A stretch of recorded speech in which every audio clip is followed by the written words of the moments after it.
કાયદો અને વ્યવસ્થા આપણે વર્તમાન ઘટનાઓ જોઈ કે 6 મહિનાની દીકરી સુરક્ષિત ના હોય ત્યારે નવરાત્રિના 10 દિવસમાં બેન દીકરીઓને સુરક્ષિત રાખવાની જવાબદારી એ કાયદો અને વ્યવસ્થા ગૃહ વિભાગની છે। એ 12 વાગ્યા સુધી ગરબા હતા એ બરાબર છે। યુવાનોને માત્ર ખુશ રાખવા માટે કરીને જે 5 વાગ્યા સુધી ગરબાઓની છૂટ આપી છે તો કાયદોનું પૂરેપૂરું કાયદો વ્યવસ્થા જળવાય અને યુવાનો અને યુવતીઓ એ આસ્થા સાથે ગરબા રમે અને કોઈ પણ પ્રકારની બદીમાં ના આવે એવી મા જગદંબાને એમના વતી પ્રાર્થના કરું છું અને એમના માતા પિતા વતી પ્રાર્થના કરું છું। લાગુ પડતા અનેક લોકોના પેટમાં દુખ્યું તો મારે કેવું પડ્યું ભાઈ મારા ગુજરાતી ભાઈઓ ગુજરાતમાં નહીં તો શું પાકિસ્તાનમાં જઈને ગરબા રમશે?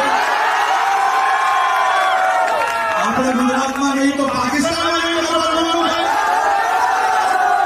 તો રમો, આનંદ લો, પરંતુ તમને સૌને મારી વિનંતી છે કે આપણી સંસ્કૃતિ માં અંબાના ભક્તો અને માં અંબાની ભક્તિમાં આપણે આ 9 દિવસ આપણી સંસ્કૃતિ જોડે ગરબા જરૂર